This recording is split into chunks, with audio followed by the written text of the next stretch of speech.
It gives me great pleasure to welcome you to the Punjab Innovation Technology Expo, which will be taking place on 21st of April. This is an initiative which is going to be organised by PHEC and HED. There are more than 640 projects, and these are coming from a range of almost 49 universities.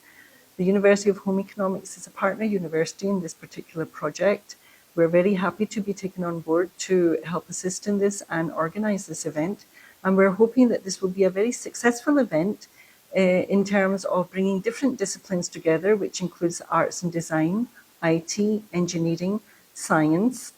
And we're hoping that the students will come to the event displaying their innovations with great vigour because there are cash prizes for the winners, and we hope to see the inventions, and we hope to have very good academia collaborations with industry, and we'd like to have the students displaying their work, and we hope this will be a very fun-filled event and a very good learning process as well for the students and the faculty and industry.